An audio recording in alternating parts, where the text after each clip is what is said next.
Good morning, students. Our second subject is electronic media, and in electronics media there is first chapter, that is satellite radio, evolutions and growth. Our subject is electronic media. Second subject. First subject we are already watched, that is media, ethics and law. Now we are watching the next subject, that is electronic media. Okay, in electronic media we are watching and discussing about the communication medium, and in this communication medium we are watching the first communication device, that is radio. Okay, so first of all, our first chapter, that name is satellite radio. Our first chapter, their name is satellite radio, evolutions and growth. Okay, so in the past year 1877, the Thomas Edison, you know that this is one of the best scientists in the world who invented the lights or electricity. Okay, so Thomas Edison, his teaching, Mary had little lamb. Okay, this one is recorded in one device where he taken one tin and wrap it, and he watch it that our sound is, can we through the sound in one areas to another areas. Okay, Thomas Edison, इन्होंने पहली बार एक tin यानी डिब्बा लिया और उस डिब्बे को रैप किया एक पेपर से, और उस पेपर से उन्होंने साउंड भेजने की कोशिश की, एक आवाज़ निकाला जिसमें उन्होंने सेंटेंस निकाला, that is Mary had a little lamb. ये सेंटेंस उन्होंने निकाला और उस आवाज़ को दूसरे डिब्बे से जोड़ने का काम, मतलब आपने बचपन में देखा है ऐसे दो डिब्बे हम लेते हैं, उसके अंदर एक वायर लेते, एक धागा या थ्रेड लेते हैं और उन दोनों को जोड़ते हैं और फिर उसके अंदर साउंड लाने की कोशिश करते हैं। वैसे ही कुछ इन्होंने किया था, लेकिन यहाँ पे उन्होंने वायर थ्रेड का इस्तेमाल नहीं किया था, उन्होंने वहाँ पे एक तार इस्तेमाल की थी और उस तार से उन्होंने आवाज़ एक जगह से दूसरी जगह पर भेजने की कोशिश की थी, जिसको हम लोग फोनोग्राफ कहते हैं। Okay, for many years this talking machines was existed in the lectures hall, और यही मशीन्स बाद में बहुत दिन तक लेक्चर्स में इस्तेमाल की गई थी। ओके, और बच्चों को इसमें क्यूरियसिटी भी आती थी, स्टूडेंट्स क्यूरियस होते थे, क्योंकि ऐसी डिवाइस इस्तेमाल की है जहाँ पे टीचर्स आपसे डायरेक्ट बात नहीं करेगी, आपको वो एक डिब्बा आपके पास होगा जिसमें टीचर्स के लेक्चर्स रिकॉर्ड होंगे और वो लेक्चर्स आप कहीं पे भी बैठ के सुन सकते हो। ओके, उसके बाद एडिसन्स ने ये जो पहली बार जो इन्वेंशंस किया था, इस इन्वेंशंस का इतना इम्पैक्ट हुआ था बिजनेस वर्ल्ड में कि उसके बाद बहुत सारे और डिवाइस भी ओपन होने लगे, जिसमें से चिस्टस बेल्स एंड चार्ल्स ट्रेन, इन्होंने पहला ग्रामोफोन बनाया। ग्रामोफोन आपको मालूम है, वो नीचे फ़ोन की डिवाइस होती है और ऊपर कान में एक मशीन्स पकड़ी जाती है। ओके, उसी टीन फॉल को, जैसे वो हम लोग कहते हैं अलेक्सा नाम की जो डिवाइस है अभी आपको मालूम होगा, राइट, उसमें हम लोग उसको क्वेश्चंस पूछते हैं और वो हमको आंसर देती है, वैसी टाइप्स की जो ये डिवाइस थी टीन, और उसको सिलेंडर को वैप किया था, यानी उसको राउंड को वैप किया था और फिर उसमें से एक तार छोड़ी गई थी। ओके, इसी सिलेंडर्स को उन्होंने ग्रामोफोन में कन्वर्ट किया। ओके, उसके बाद ग्रामोफोन बनाने की एक आदत सी लग गई, बहुत सारे अमेरिकन ग्रामोफोन की एक कंपटीशन बनाई गई और उसमें वो लोग बहुत सारे ग्रामोफोन इस्तेमाल करते थे। इसमें एमिलियर बर्नाइल, इन्होंने पहली बार उस ग्रामोफोन में डिस्क का इस्तेमाल किया। डिस्क मालूम है आपको, आपकी सीडी होती है, सीडी प्लेयर में जो सीडी होती है उसको डिस्क कहा जाता है। उस डिस्क के ऊपर बहुत सारे हमें आंखों से ना दिखाई देने वाले क्लस्टर्स होते हैं, क्लस्टर्स यानी बॉक्सेस होते हैं, उस बॉक्सेस में जो भी हम बोलेंगे वो रिकॉर्ड होता है। ओके, तो ऐसा ग्रामोफोन में डिस्क उसमें पहली बार इस्तेमाल किया था। ओके, सीडी में भी हम लोग इसका इस्तेमाल कर सकते हैं। नेक्स्ट, सो देखो इसके बाद क्या हुआ, तो जेम्स क्लर्क मैक्सवेल ने इसको डिस्क का इस्तेमाल देखने के बाद उसने एक वायरलेस कम्युनिकेशन डिवाइस बनाने के बारे में सोचा और उसने पहली बार हमारे अर्थ के बाहर जो सैटेलाइट भेजे उसमें उन्होंने वायरलेस मैसेज भेजने की कोशिश की है पूरे स्पेस में। ओके, और उनको ये दिखाई दिया कि अर्थ से लेकर सैटेलाइट के बीच में, सैटेलाइट उपग्रह आपको मालूम होंगे जो हमारे ब्रह्मांड में भेजे, तो हमारी अर्थ और सैटेलाइट के बीच में कुछ इलेक्ट्रॉनिक्स वेव्स है। इलेक्ट्रॉनिक्स वेव्स हैं यानी हम लोग वहाँ पे ऐसे मैसेज भेज सकते हैं जो वहाँ पे डायरेक्टली अर्थ से लेकर डायरेक्ट उस मशीन में जा सकते हैं, that is electronics wave. Okay, और ये इलेक्ट्रॉनिक्स वेव हम लोग भेज सकते हैं लाइट की स्पीड से, मतलब जहाँ जहाँ तक वो हमारे अर्थ का या हम पूरे ब्रह्मांड का जहाँ तक लाइट यानी प्रकाश फैला होगा वहाँ तक ये इलेक्ट्रॉनिक्स वेव बहते रहते हैं।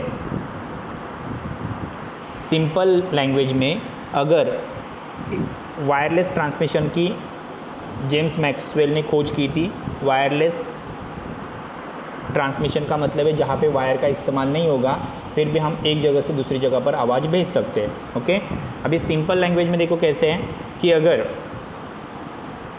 समझो कि आप लोग किसी से बात कर रहे हो, ओके, या किसी पहाड़ी पे चढ़े हो, तो पहाड़ी पे चढ़ने के बाद आपने एक बार आवाज़ दिया तो उस पहाड़ी से आपको 3-4 बार आवाज़ आता है, राइट। दैट मीन्स वहाँ पे क्या है, इलेक्ट्रोमैग्नेटिक वेव्स है, राइट। या आपने गोल घुमट के बारे में सुना होगा कर्नाटक के, तो उस गोल घुमट में जाने के बाद आप एक बार आवाज़ देते हो तो वो आवाज़ आपको ज़्यादा 2 या 3 टाइम सुनाई देती है, राइट।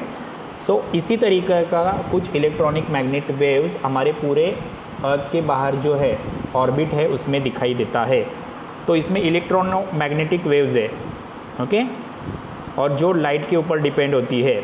अभी दूसरा एग्जांपल, हमारे अर्थ के बाहर बहुत सारे ऑर्बिट के अंदर, पूरे ब्रह्मांड के अंदर बहुत सारे सैटेलाइट एक दूसरे के आजू बाजू घूमते रहते हैं, लेकिन एक दूसरे पे वो कभी एक दूसरे को टच नहीं करते, राइट। क्योंकि क्या है, अर्थ के बाहर क्या है, ग्रेविटेशनल फोर्स है। उसी तरह अर्थ के बाहर इलेक्ट्रोमैग्नेटिक वेव्स भी जा सकती है थ्रू द लाइट, मतलब जहाँ जहाँ तक लाइट जाएगी वहाँ तक हमारा आवाज़ जा सकता है। इसकी खोज मैक्सवेल ने की थी और उसके साथ ये आवाज़ डिस्टेंस पे डिपेंड होगा। किस पे आवाज़, तो जितना ज़्यादा डिस्टेंस रहेगा उतना आपको आवाज़ कम होते जाएगा, और जितना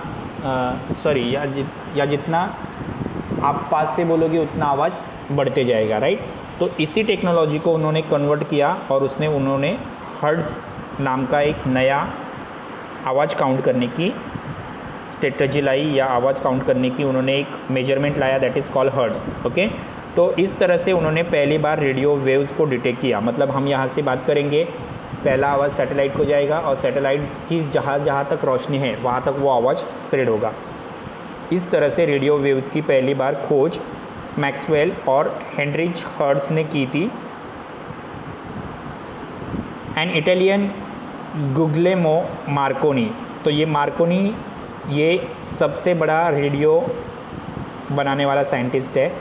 and improve the hertz efforts and could send the wireless signals over the 2 mile distance.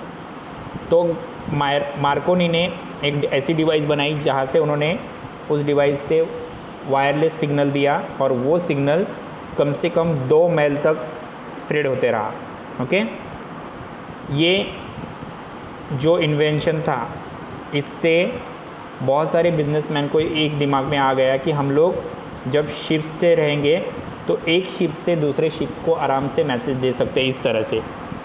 Okay, हमारे पास मशीन है, हमारे पास वो टेक्नोलॉजी है, उससे उस मशीन से हम लोग वायरलेस एक मशीन से दूसरे मशीन में हम लोग क्या कर सकते हैं, मैसेज दे सकते हैं, जिसको हम लोग कहेंगे वॉकी टॉकी। आप लोग को मालूम होगा, एक वॉकी टॉकी से दूसरे वॉकी टॉकी तक मैसेज दे सकते हैं। तो इस तरह की डिवाइस मार्कोनी ने ओपन की और मार्कोनी को फर्स्ट रेडियो इन्वेंटर्स कहा जाता है। तो मार्कोनी ने जो टेलीग्राफ या टेलीग्राम की कंपनी ओपन की, उससे उन्होंने वो बाद में इंग्लैंड चले गए। इंग्लैंड में उन्होंने पहली वहाँ पे वायरलेस टेलीग्राफ की कंपनी ओपन की और वहाँ से वर्ल्ड वार के दौरान उन्होंने बहुत सारे मैसेज अमेरिका को भेजे और उन्होंने बहुत सारे माल टाइम यानी समुंदर के अंदर से बहुत सारे उस टाइम कम्युनिकेशन किए या बात की है। ओके, सो इस तरह से रेडियो की शुरुआत हुई। ओके, वर्ल्ड वॉर फर्स्ट में सिर्फ नेवी ने इसका इस्तेमाल किया था रेडियो का। ओके, एक दूसरे से बात करने के लिए, क्योंकि वो सिर्फ एक शिप से दूसरे शिप तक ही मैसेज भेज सकते थे। उसके बाद रशिया ने 1957 को स्पुतनिक नाम का फर्स्ट सैटेलाइट लॉन्च किया। जैसे ही उन्होंने वो लॉन्च किया, ये लॉन्च करने के बाद पहली बार उन्होंने अर्थ से, मतलब ज़मीन पर, हमारे यहाँ पे अर्थ पे बैठकर रेडियो मैसेज सैटेलाइट में भेजा था। ओके, 20वीं सेंचुरी में ये रेडियो मैसेज भेजने वाली मशीन्स की डिमांड बढ़ने लगी। उसी की तरह बैंडविड्थ का ऑफरिंग बढ़ने लगा, मतलब जितना ज़्यादा डिस्टेंस उतना ज़्यादा मैसेज जाएंगे, ऐसा डिस्टेंस बढ़ने लगा। तो यूनाइटेड स्टेट, यूके और यूरोप ने बहुत सारी टेलीग्राफिक कंपनी ओपन की और फर्स्ट टाइम यूएस यानी अमेरिका से रेडियो कम्युनिकेशंस की शुरुआत हुई। रेडियो कम्युनिकेशंस बहुत ही अफोर्डेबल था, इसके लिए कुछ अलग से पैसे देने नहीं पड़ते थे। ये बहुत इजी था इस्तेमाल करने के लिए। नेटवर्क जहाँ पर होगा वहाँ से सिग्नल्स मिलते थे, तो वहाँ से बात कर सकते थे। तो इसलिए ये सब चीज़ें ध्यान में रखकर रेडियो एक्ट बनाया गया 1927 को, क्योंकि रेडियो कोई भी कुछ भी गलत इस्तेमाल भी कर सकता है, ये ध्यान में रखकर रेडियो एक्ट 1927 बनाया गया। ओके, तो आपको कम से कम बाहर की कंट्रीज़ में यानी रेडियो की शुरुआत कैसे हुई ये तो समझ में आया होगा। नेक्स्ट है इंडिया में रेडियो का इवोल्यूशन कैसे हुआ। So first time Bombay, Kolkata, Madras and Lahore, इन जगहों पर बहुत सारे रेडियोज़ के एंटेनास बिठाए गए और उस एंटेनास से हम लोग एक सिटी से लेकर दूसरे सिटी में मैसेज भेजने लगे। इस तरह से हमारे यहाँ पे रेडियो की शुरुआत हुई। First of all times of India ने पहला मैसेज 20 अगस्त 1921 से अपनी बिल्डिंग से भेजा था। कलकत्ता में फर्स्ट एक क्लब वहाँ पे था, ये क्लब रेडियो क्लब नाम से जाना जाता था, जो 1923 को बनाया था। मद्रास में भी रेडियो क्लब बनाया गया था मद्रास प्रेसिडेंसी से। तो ये रेडियो क्लब से एक सिटी से दूसरी सिटी में मैसेज भेजा जाता था उस टाइम।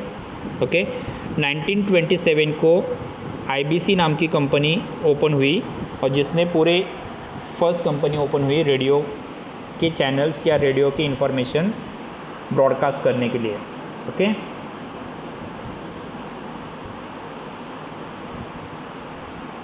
फिर उसके बाद अगस्त 35 को इंडिया ने खुद का ब्रॉडकास्टिंग कंट्रोल ऑफिस ओपन किया और फर्स्ट मैसूर नाम की सिटी से आकाशवाणी यानी फर्स्ट रेडियो का सैटेलाइट ब्रॉडकास्टिंग उन्होंने स्टार्ट किया। ओके, उसके बाद यहाँ पे जो ब्रिटिश गवर्नर थे लॉर्ड लिलिंगथन, इन्होंने ऑल इंडिया रेडियो का ऑफिस ओपन किया। ओके, जिसके लिए उनको अहमद शाह बुखारी इनकी भी हेल्प लगी। उसके बाद AIR 1941 को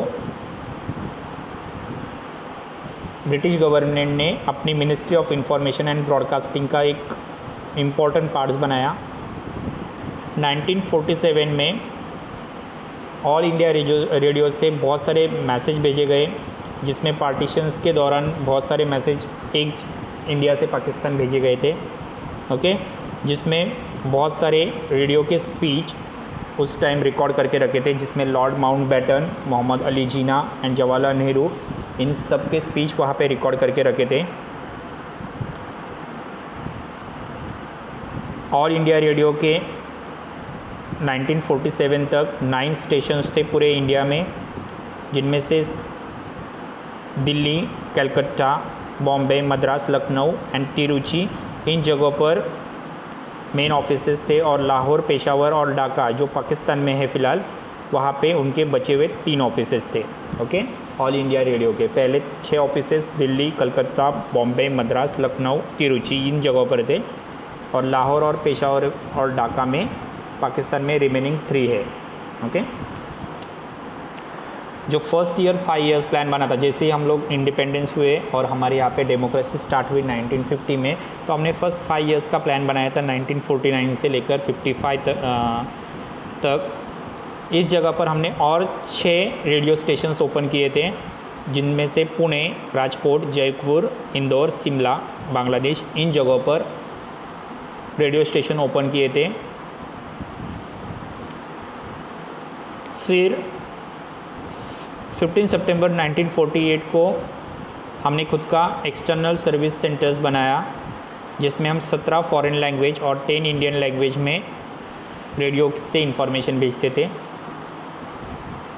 1955 को हमने फर्स्ट संगीत सम्मेलन मतलब म्यूज़िक कंपटीशन रखा था रेडियो पे। ओके, 1955 को हमने रेडियो से पहली बार न्यूज़ दी थी।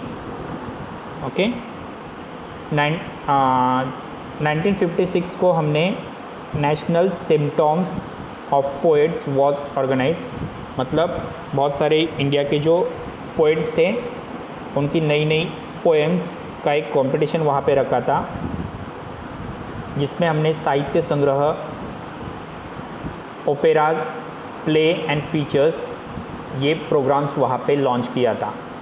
1957 में हमने विविध भारती प्रोग्राम यहाँ पे ओपन किया। इसमें विविध भारती पे बहुत सारे प्रोग्राम्स लोगों को पसंद आए, जिनमें से हेलो फरमाइश, यानी आपको कोई गाना सुनना है तो वो गाने के लिए फरमाइश आप कर सकते थे, ऐसा वो प्रोग्राम्स था। सेल्युलर के सितारे, उस टाइम के जो फेमस एक्टर्स और एक्ट्रेस थे, उनकी इंफॉर्मेशंस या उनके इंटरव्यूज़ भी इस पे लिए जाते थे। सरगम के सितारे, बाइस्कोप की बातें, मतलब पुराने ज़माने से लेकर या आज़ादी के समय की बातें, इसके ऊपर एक प्रोग्राम वहाँ पे लॉन्च हुआ था। भूली बिसरे गीत, पुराने गाने इस पे सुनाई देते थे विविध भारती चैनल पे। और छायागीत नाम का एक पॉपुलर प्रोग्राम वहाँ पे लगता था 1957 को, क्योंकि उस समय टेलीविज़न की खोज नहीं हुई थी, तो हमारे यहाँ पे रेडियो बहुत फेमस था। ओके, 1957 को इंटर स्टेशंस प्रोग्राम एक्सचेंज के तहत हमने खुद की IIR सर्विस ली। सेकेंड जो वर्ल्ड वॉर हुआ था या सेकेंड 5 इयर्स प्लान में हमने 18 मिलियंस मतलब 80 लाख रुपए सिर्फ रेडियो इस्टेब्लिश या रेडियो AIR इस्टेब्लिश करने के लिए इस्तेमाल किए थे। 1958 को हमने एनुअल फोक म्यूज़िक फेस्टिवल यहाँ पे इस्टेब्लिश किया था और स्टार्ट किया था। 1959 को हमने रेडियो रूरल फॉर्म इस्तेमाल की थी, यानी गांव के लोगों की इंफॉर्मेशन सुनने के लिए national wide radio rural forms ये लॉन्च किया गया था, जिससे पूरे इंडिया के गांव-गांव में रेडियो पहुंचाया गया। 1960 को हम लोग उर्दू मजलिस नाम का दिल्ली स्टेशन पे प्रोग्राम स्टार्ट किया था।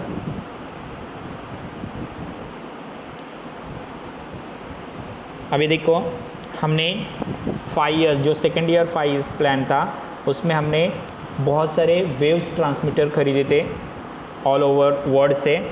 और इंडिया की जो ये AIR जो नेटवर्क है, उनके जो ट्रांसमीटर्स जो ख़राब हुए थे उनको इस टाइम रिप्लेस किया गया था। और उनमें से हमने मीडियम मतलब एक सिटी से दूसरे सिटी में जाने वाले 33 वेव्स ट्रांसमीटर खरीदे थे, और एक गांव से दूसरे गांव में इंफॉर्मेशन भेजने वाले 26 शॉर्ट वेव्स ट्रांसमीटर खरीदे थे।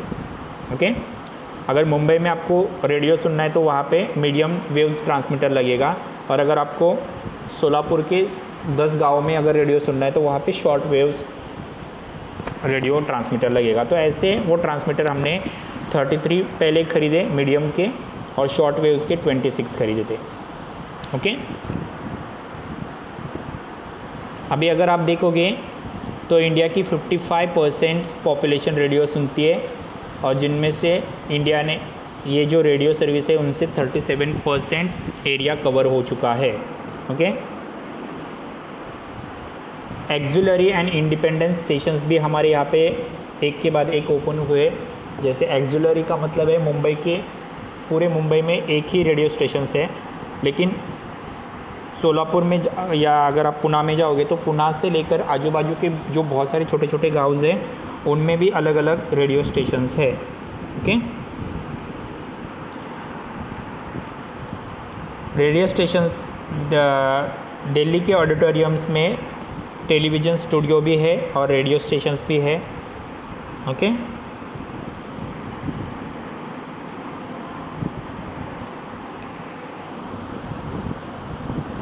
अभी रेडियो से हम लोग 9 पॉइंट कोड का इस्तेमाल करते हैं ब्रॉडकास्टिंग करने के लिए। मतलब हम क्या क्या 9 चीज़ें करते हैं देखो रेडियो से। फर्स्ट है, अगर किसी कंट्री से हमारे रिलेशंस फ्रेंडली रखने हैं तो उनके साथ हमें जो बातें करनी पड़ती है वो रेडियो से होती है। अगर हमें किसी एक सिटी पे अटैक हुआ, जैसे जम्मू कश्मीर में अटैक हुआ, तो वो बात दिल्ली पे पहुंचने के लिए हम लोग एक दूसरे को हेल्प करने के लिए AIR का इस्तेमाल करते हैं। अभी तो ये सब चीज़ें, अभी 9 चीज़ें या इंडियन ब्रॉडकास्टिंग का जो नया कानून बना है उसको 9 पॉइंट कोड कहा जाता है। उस 9 पॉइंट कोड में आपको कुछ चीज़ें कंपलसरी बताई गई है कि कुछ चीज़ें रेडियो पे बिल्कुल शो आउट नहीं करनी या बतानी नहीं है। ओके, पहला, हमारा किसी कंट्री से रिलेशंस ख़राब हो गया या क्रिटिज़म आ गए तो उनकी इन्फॉर्मेशन रेडियो से नहीं देनी है। Okay, because radio is reaching all over the India, so therefore the information related to the criticisms by friendly countries is not given from radio. Okay, if we are attacking on another regions or another country, so their information is not sent through the radio. If any obsessions and defamatory situations is happen, मतलब कोई बड़ा दंगल वगैरह हुआ है तो उनकी informations भी radio से शो आउट नहीं करनी है। लॉ और ऑर्डर मेंटेन नहीं हो रही है, कुछ वायलेंस हो रहा है तो उनकी ऐसी इन्फॉर्मेशन रेडियो पे शो आउट नहीं करनी है। उसके बाद सुप्रीम कोर्ट्स ने दिए हुए जजमेंट पे उनका कंटेम्प्ट होगा, ऐसी कोई भी इंफॉर्मेशन रेडियो से शो आउट नहीं करनी है। प्रेसिडेंट, गवर्नर और जुडिशरीज इनके ऊपर ब्लेम नहीं करना है रेडियो से, ये डिसाइड किया गया है। किसी एक पॉलिटिकल पार्टी के नाम को रेडियो पे अटैक करके ख़राब नहीं करना है, ये एक कानून है। उसके बाद सेंट्रल और स्टेट गवर्नमेंट के रिलेशंस को एक दूसरे से शो आउट नहीं करना है, इसकी इन्फॉर्मेशन रेडियो पे नहीं देनी है। और कॉन्स्टिट्यूशंस के लॉज को ख़राब करेंगे या कॉन्स्टिट्यूशंस की बदनामी करेंगे, ऐसी कोई भी लैंग्वेज रेडियो पे ब्रॉडकास्ट नहीं करनी है। ऐसा 9 पिनल कोड का 9 पॉइंट का एक कानून बनाया गया है। ओके, पहला, किसी भी कंट्री से क्रिटिज़म होगा ऐसा बातें नहीं करनी है। दूसरा, किसी एक धर्म को अटैक नहीं करना है या कम्युनिटीज़ को अटैक नहीं करना है, ऑब्सेशंस नहीं फैलाना है। दूसरा, लॉ एंड ऑर्डर को मेंटेन रखना है, उनके बीच में वायलेंस नहीं फैलाना है। ओके, प्रेसिडेंट, गवर्नर या जुडिशरीज इनके ऊपर ब्लेम नहीं करना है। सुप्रीम कोर्ट को कंटेम नहीं करना है। नेक्स्ट, किसी पॉलिटिकल पार्टी के नाम से अटैक नहीं करना है। एक स्टेट से दूसरे स्टेट या स्टेट और सेंट्रल का रिलेशनशिप नहीं ख़राब करना है। और कॉन्स्टिट्यूशंस के लॉज को बिल्कुल गलत नहीं ठहराना है। ओके, फिर 1969 को बहुत सारे यूथ चैनल बने गए। 1979 को बहुत सारे फोक प्रोग्राम और म्यूज़िक प्रोग्राम उसमें लॉन्च किए गए। ओके, बाकी का पार्ट हम लोग बाद में देखेंगे, तो यहाँ तक का पढ़ो और कुछ डाउट है तो पूछो।